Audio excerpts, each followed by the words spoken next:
ಏನು ತಾತ, ಚಿಕ್ಕ ಮಕ್ಕಳಂತೆ ನನಗೆ ಉಪದೇಶ ಮಾಡುತ್ತಿರುವಿರಿ? ರಾವಣ, ಹಿರಿಯರಿಗೆ ಮಕ್ಕಳು ಚಿಕ್ಕವರೇ. ಚಿಕ್ಕವರ ಶ್ರೇಯಸ್ಸಿಗೆ ಹಿರಿಯರು ಹೇಳುವ ಬುದ್ಧಿವಾದವನ್ನು ಕೇಳಲೇಬೇಕು.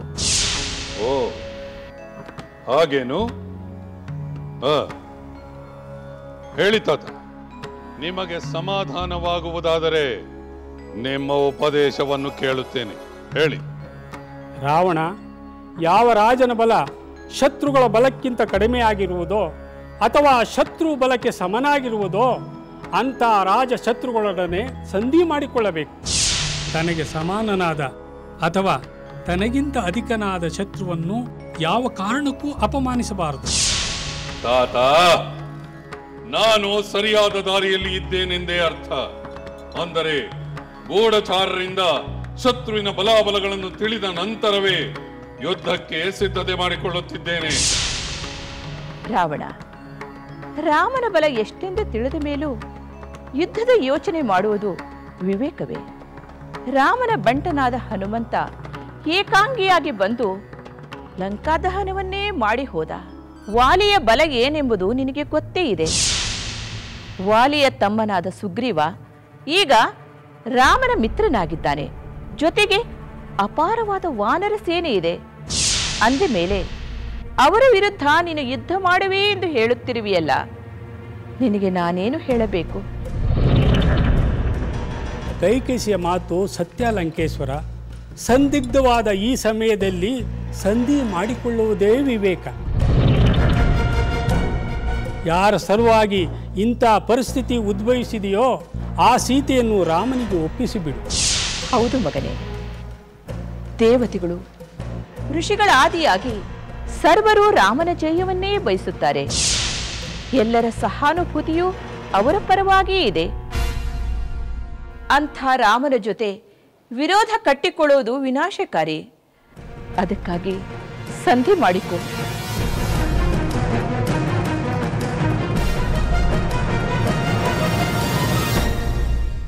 ವಿಭೀಷಣ, ನಿನಗೆ ತಿಳಿದಿರುವ ಇನ್ನಷ್ಟು ವಿಷಯಗಳನ್ನು ನಮಗೆ ತಿಳಿಸು. ತಿಳಿಸುತ್ತೇನೆ ಸುಗ್ರೀವ ಮಹಾರಾಜ. ರಾವಣನ ಸೈನ್ಯದಲ್ಲಿ 10,000 ಆನೆಗಳಿವೆ, 10,000 ರಥಗಳಿವೆ, 20,000 ಕುದುರೆಗಳಿವೆ. ಅದಲ್ಲದೆ 1 ಕೋಟಿಗೂ ಮೀರಿದ ಕಾಲಾಳುಗಳಿದ್ದಾರೆ. ಅಂದರೆ ರಾವಣನ ಸೈನ್ಯ ಅಗಾಧವಾಗಿಯೇ ಇದೆ. ಹೌದು ಅಂಗದ. ದೇವತೆಗಳೆಲ್ಲ ಧರ್ಮಾತ್ಮರು, ದಾನವರೆಲ್ಲ ಅಧರ್ಮಿಗಳು ಎಂಬ ಮಾತನ್ನು ಸುಳ್ಳು ಮಾಡು. ದಾನವರು ಧರ್ಮವನ್ನು ಮೀರಿ ನಡೆಯುವರಲ್ಲ ಎಂದು ನಿರೂಪಿಸು. ಅಧರ್ಮಕ್ಕೆ ಖಂಡಿತ ಜಯವಿಲ್ಲ ರಾವಣ. ತಾತ, ಯಾವುದು ಧರ್ಮ ಯಾವುದು ಅಧರ್ಮ? ನಾನು ಯಾವ ಧರ್ಮವನ್ನು ಮಾಡುತ್ತಿಲ್ಲ. ರಾವಣ, ಪರಸ್ತ್ರೀಯರನ್ನು ಮೋಸದಿಂದ ಅಪಹರಿಸಿ ತಂದು ಅವರನ್ನು ಬಲಾತ್ಕಾರದಿಂದ ವಶಪಡಿಸಿಕೊಳ್ಳಲು ಪ್ರಯತ್ನಿಸುತ್ತಿರುವುದು ಅಧರ್ಮವಲ್ಲದೆ ಧರ್ಮವೇನು? ರಾವಣ, ನೀನು ಸದಾ ವಿಷಯಾಸಕ್ತಿಯಲ್ಲೇ ಮುಳುಗಿ ಅದಕ್ಕಾಗಿ ಅನೇಕ ಅಧರ್ಮ ಕಾರ್ಯಗಳನ್ನು ಮಾಡಿರುವುದು ನನಗೆ ಗೊತ್ತು. ರಾವಣ, ನಿನ್ನ ವಿರೋಧಿಗಳಾದ ಋಷಿಮುನಿಗಳೆಲ್ಲರೂ ರಾಮನ ಜಯವನ್ನೇ ಹಾರೈಸುತ್ತಾರೆ. ಧರ್ಮವನ್ನು ಬೆಂಬಲಿಸುವ, ಗೌರವಿಸುವ ಈ ಲೋಕದ ಪ್ರತಿಯೊಬ್ಬರೂ ಧರ್ಮಾತ್ಮನಾದ ರಾಮನನ್ನೇ ಬೆಂಬಲಿಸುತ್ತಾರೆ. ಲೋಕವೇ ನಿನಗೆ ವಿರೋಧವಾದರೆ ನೀನು ಗೆಲ್ಲುವುದು ಹೇಗೆ? ಈ ಲಂಕೆಯನ್ನು, ರಾಕ್ಷಸ ಕುಲವನ್ನು ರಕ್ಷಿಸುವುದು ಹೇಗೆ? ತಾತ, ಭಯವೇನೆಂದು ಅರಿಯದ ಈ ಲಂಕೇಶ್ವರನ ಹೃದಯದಲ್ಲಿ ಭಯವನ್ನು ಹುಟ್ಟಿಸುವ ವ್ಯರ್ಥ ಪ್ರಯತ್ನ ಮಾಡಬೇಡಿ. ಬ್ರಹ್ಮನಿಂದ ಅಜಯನೆಂಬ ವರವನ್ನು ಪಡೆದಿದ್ದೇನೆ. ನನಗೆ ಯಾರು ಏನೂ ಮಾಡಲಾಗುವುದಿಲ್ಲ. ದಶಕಂಠ, ನೀನು ದೇವತೆಗಳಿಂದ, ದಾನವರಿಂದ, ಯಕ್ಷ ಗಂಧರ್ವರಿಂದ ಸಾವಿಲ್ಲವೆಂಬ ವರವನ್ನು ಪಡೆದಿರುವುದು ನಿಜ. ಆದರೆ ಮಾನವರಿಂದ ಸಾವಿಲ್ಲವೆಂಬ ವರವನ್ನು ಪಡೆದಿಲ್ಲವಲ್ಲ. ಹೌದು ರಾವಣ, ಪ್ರತಿದಿನ ಪ್ರತಿಕ್ಷಣ ನೂರಾರು ಅಪಶಕುನಗಳು ಕಾಣುತ್ತಿವೆ. ರಾಕ್ಷಸ ಪ್ರಜೆಗಳ ಮನಸ್ಸಿನಲ್ಲಿ ಭಯಭೀತಿ ಮೂಡುತ್ತಿದೆ. ಕಾಲಪುರುಷ ತನ್ನ ಕ್ರೂರ ದೃಷ್ಟಿಯಿಂದ ಲಂಕೆಯನ್ನು ಕೆಕ್ಕರಿಸಿ ನೋಡುತ್ತಿದ್ದಾನೆ. ಮಾತೆ, ಕಾಲ ಪುರುಷನನ್ನೇ ಎದುರಿಸಿದ ನನ್ನನ್ನು ಆ ಅಪಶಕುನಗಳು ಏನು ಮಾಡಬಲ್ಲವು? ರಾವಣ, ನೀನು ಅಪಶಕುನಗಳನ್ನು ನಂಬದಿರಬಹುದು.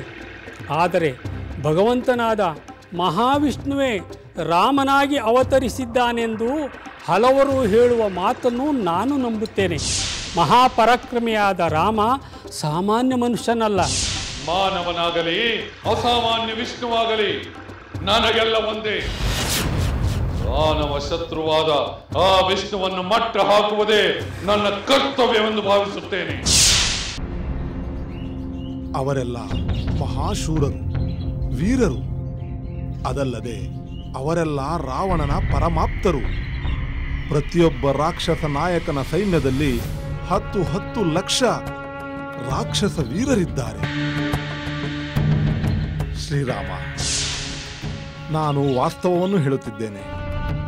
ಆದರೆ ನೀನು ನಿನ್ನ ಧರ್ಮ ಪರಾಕ್ರಮಗಳಿಂದ ಅದನ್ನೆಲ್ಲ ನಿಗ್ರಹಿಸುವ ಸಾಮರ್ಥ್ಯ ಪಡೆದಿರುವೆ. ವಿಭೀಷಣ, ನಿನ್ನ ಉಪಯುಕ್ತವಾದ ವಿವರಗಳಿಂದ ನಾವು ಯುದ್ಧ ತಂತ್ರವನ್ನು ರೂಪಿಸಲು ಸಹಾಯವಾಗುತ್ತದೆ. ಅಗತ್ಯವಿದ್ದರೆ ನಾವು ಮತ್ತೆ ಸಭೆ ಸೇರಿ ನಿರ್ಧರಿಸೋಣ.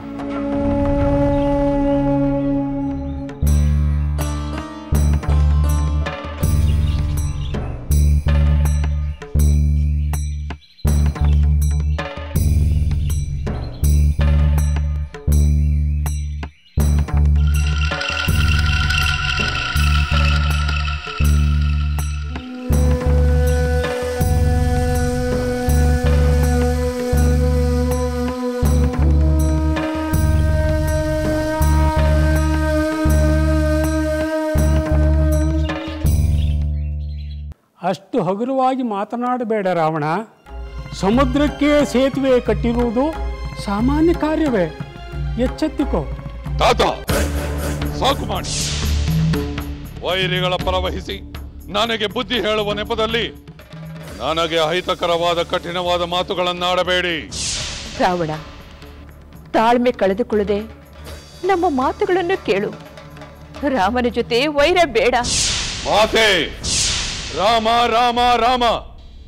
ಮಾತೆ, ಅವನೊಬ್ಬ ಕಶ್ಚಿತ್ ಮಾನವ, ರಾಜ್ಯಭ್ರಷ್ಟ. ಆ ಕಪಿಗಳನ್ನು ನಂಬಿ ನನ್ನ ಮೇಲೆ ಯುದ್ಧಕ್ಕೆ ಬಂದಿದ್ದಾನೆ.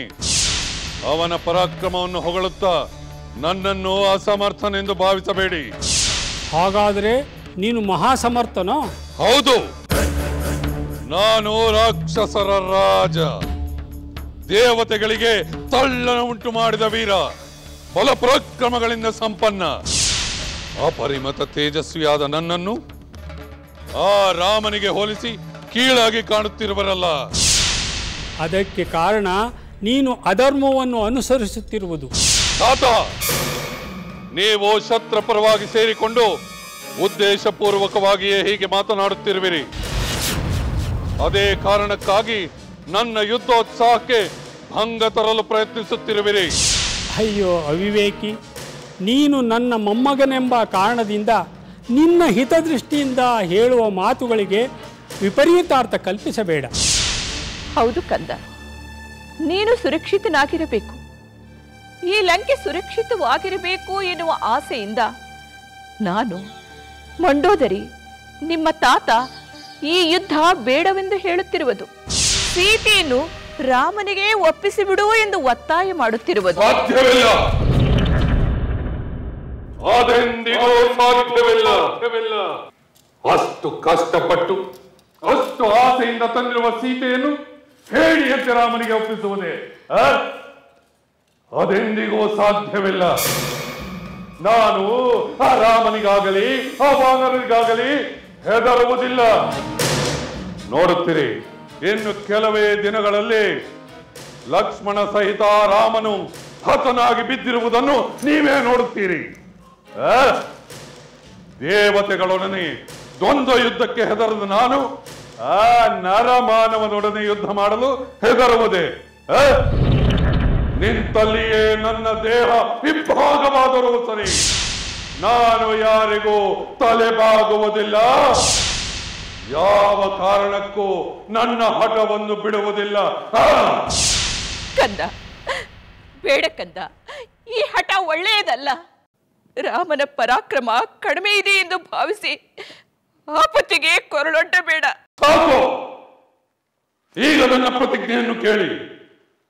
ಸಮುದ್ರವನ್ನು ದಾಟಿ ವಾನರೊಡನೆ ಬಂದಿರುವ ರಾಮ ಜೀವ ಸಹಿತ ಹಿಂದಿರುಗುವುದಿಲ್ಲ. ಇದು ಸತ್ಯ. ನಿಮ್ಮ ನೀತಿ ಪಾಠವನ್ನು ನಿಲ್ಲಿಸಿ. ಹೇಳುವುದರಿಂದ ಯಾವ ಪ್ರಯೋಜನವಿಲ್ಲ, ಕೇಳುವುದಕ್ಕೆ ನನಗೆ ವ್ಯವಧಾನವೂ ಇಲ್ಲ. ನಿಲ್ಲು ಕಂದ, ನಿಲ್ಲು.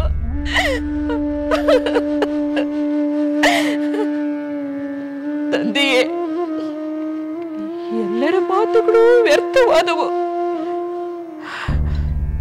ಇನ್ನು ಯುದ್ಧ ನಡೆದರೆ ಅಯ್ಯೋ, ಇವನ ಗತಿ ಏನಾಗುವುದು ಏನೋ. ಸಮಾಧಾನ ಮಾಡಿಕೊ ಮಗಳೇ. ವಿಧಿ ಸಂಕಲ್ಪವೇನಿದೆಯೋ ಅದೇ ನಡೆಯುತ್ತದೆ. ಇಷ್ಟವಾಗದಿದ್ದರೂ ನಾವು ಅದನ್ನು ಸ್ವೀಕರಿಸಲು ಸಿದ್ಧವಾಗಿರಲೇಬೇಕು. ಬೇರೆ ಮಾರ್ಗವೇ ಇಲ್ಲ.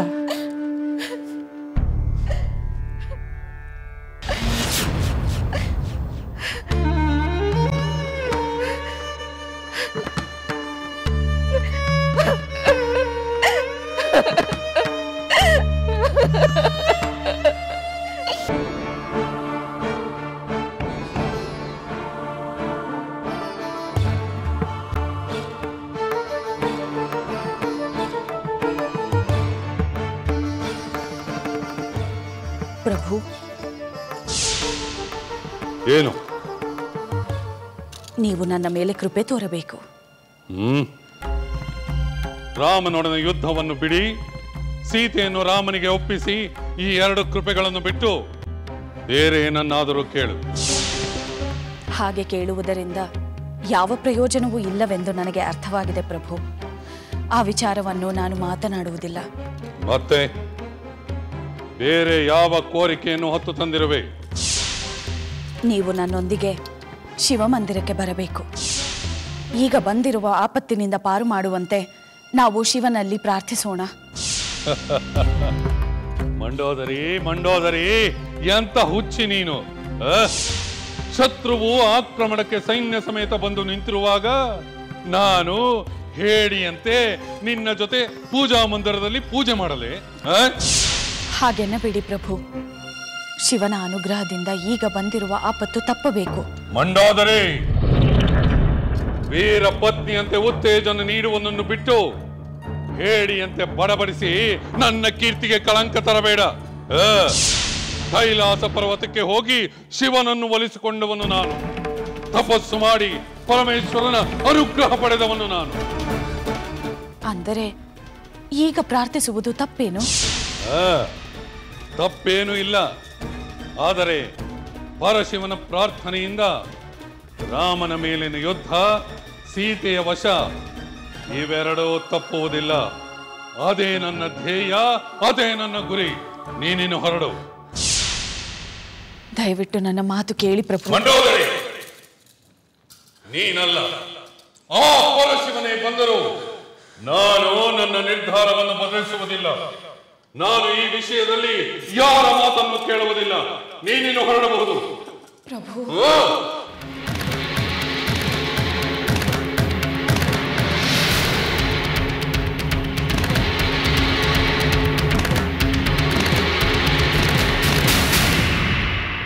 ಮಿತ್ರರೇ, ವಿಭೀಷಣನ್ ಮಂತ್ರಿಗಳು ಸಂಗ್ರಹಿಸಿಕೊಂಡು ಬಂದ ವಿವರಗಳ ಆಧಾರದ ಮೇಲೆ ನಾನು ಒಂದು ಯೋಜನೆಯನ್ನು ಸಿದ್ಧಪಡಿಸಿದ್ದೇನೆ. ಅದನ್ನು ಈಗ ನಿಮ್ಮೆಲ್ಲರಿಗೂ ಹೇಳುತ್ತೇನೆ. ರಾಮಚಂದ್ರ, ನಿನ್ನ ಯೋಜನೆ ಏನೆಂದು ತಿಳಿಸು. ಅದನ್ನು ಕಾರ್ಯರೂಪಕ್ಕೆ ತರಲು ನಮ್ಮ ವಾನರ ಸೈನ್ಯ ಸಿದ್ಧಗೊಂಡಿದೆ. ಆಗಲಿ. ಕಪಿಶ್ರೇಷ್ಠನಾದ ನೀಲ ತನ್ನ ವಾನರ ಸೈನ್ಯದೊಂದಿಗೆ ಲಂಕೆಯ ಪೂರ್ವ ದ್ವಾರದಲ್ಲಿ ಪ್ರಹಸ್ತನನ್ನು ಎದುರಿಸಿ ಯುದ್ಧ ಮಾಡಲಿ. ನಾನು ಸಿದ್ಧನಾಗಿದ್ದೇನೆ ಪ್ರಭು. ಮಹಾಬಲವಂತನಾದ ವಾಲಿಪುತ್ರ ಅಂಗದ ದಕ್ಷಿಣ ದ್ವಾರದಲ್ಲಿ ಮಹಾಪಾರ್ಶ್ವ ಮತ್ತು ಮಹೋದರನನ್ನು ಎದುರಿಸಲಿ. ನಾನು ಸಿದ್ಧನಾಗಿದ್ದೇನೆ ಪ್ರಭು. ಅತುಳ ಪರಾಕ್ರಮಿಯೂ ಆದ ಆತ್ಮಬಲ ಸಂಪನ್ನನಾದ ಹನುಮಂತ ತನ್ನ ವಾನರ ಸೈನ್ಯದೊಡನೆ ಪಶ್ಚಿಮ ದ್ವಾರವನ್ನು ಭೇದಿಸಿ ಲಂಕೆಯನ್ನು ಪ್ರವೇಶಿಸಲಿ. ನಿಮ್ಮ ಆದೇಶದಂತೆಯೇ ಆಗಲಿ ರಾಮಚಂದ್ರ ಪ್ರಭು. ಅತಿ ದುರುಳನು, ಸಾತ್ವಿಕರ ವೈರಿಯೂ ಆದ ಆ ರಾವಣನನ್ನು ನಾನೇ ಸಂಹರಿಸುತ್ತೇನೆ. ಅವನಿರುವ ಉತ್ತರ ದ್ವಾರಕ್ಕೆ ನಾನು ಹಾಗೂ ಲಕ್ಷ್ಮಣ ಹೋಗುತ್ತೇವೆ. ವಾನರೇಂದ್ರನಾದ ಮಹಾವೀರ ಸುಗ್ರೀವ, ಜಾಂಬವಂತ, ವಿಭೀಷಣ ಸೈನ್ಯದೊಡನೆ ನಗರದ ಮಧ್ಯದ ರಾಕ್ಷಸರೊಡನೆ ಸೆಣಸಲಿ. ಹಾಗೆ ಆಗಲಿ ಪ್ರಭು, ನಾನು ಸಿದ್ಧನಾಗಿದ್ದೇನೆ. ನಿನ್ನ ಆದೇಶ ಉಚಿತವಾಗಿದೆ ರಾಮಚಂದ್ರ. ರಾಮಚಂದ್ರ, ನಿನ್ನ ಯುದ್ಧ ತಂತ್ರ ಯುಕ್ತವಾಗಿದೆ. ನಾವು ಲಂಕೆಯನ್ನು ಆಕ್ರಮಿಸಿ ವಿಜಯ ಸಾಧಿಸುವುದು ಖಂಡಿತ. ಜೈ ಶ್ರೀರಾಮ್, ಜೈ ಶ್ರೀರಾಮ್, ಜೈ ಶ್ರೀರಾಮ್, ಜೈ ಶ್ರೀರಾಮ್, ಜೈ ಶ್ರೀರಾಮ್, ಜೈ ಶ್ರೀರಾಮ್, ಜೈ ಶ್ರೀರಾಮ್. ಮತ್ತೊಂದು ಮುಖ್ಯವಾದ ವಿಚಾರ, ಈ ಯುದ್ಧದಲ್ಲಿ ವಾನರರು ಯಾರೂ ಮನುಷ್ಯ ರೂಪವನ್ನು ಧರಿಸಬಾರದು. ನಮ್ಮವರು ಯಾರೆಂದು ತಿಳಿಯಲು ವಾನರರೇ ನಮ್ಮ ಗುರುತಾಗಿರಲಿ. ನಾವು 7 ಜನ ಮಾತ್ರ ಮನುಷ್ಯ ರೂಪದಲ್ಲಿ ಶತ್ರುಗಳೊಡನೆ ಯುದ್ಧ ಮಾಡೋಣ. ರಾಮಚಂದ್ರ, ಆ 7 ಮಂದಿ ಯಾರು? ನಾನು, ಲಕ್ಷ್ಮಣ, ವಿಭೀಷಣ ಮತ್ತು 4 ಮಂದಿ ಮಂತ್ರಿಗಳು. ಹಾಗೇ ಆಗಲಿ ರಾಮಚಂದ್ರ. ಜೈ ಶ್ರೀರಾಮ್, ಜೈ ಶ್ರೀರಾಮ್, ಜೈ ಶ್ರೀರಾಮ್, ಜೈ ಶ್ರೀರಾಮ್, ಜೈ ಶ್ರೀರಾಮ್, ಜೈ ಶ್ರೀರಾಮ್.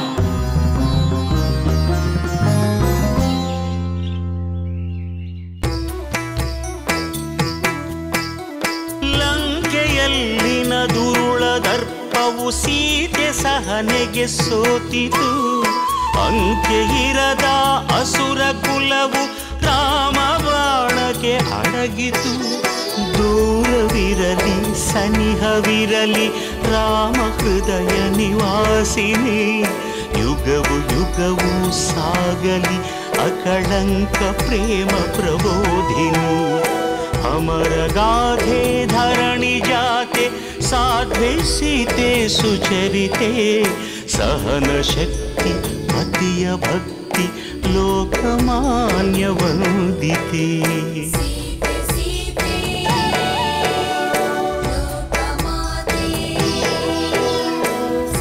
ರಾಮ ಹೃದಯ ನಿವಾಸಿನಿ ಅಕಳಂಕ ಪ್ರೇಮ ಪ್ರಬೋಧಿನಿ. ಸೀತೆ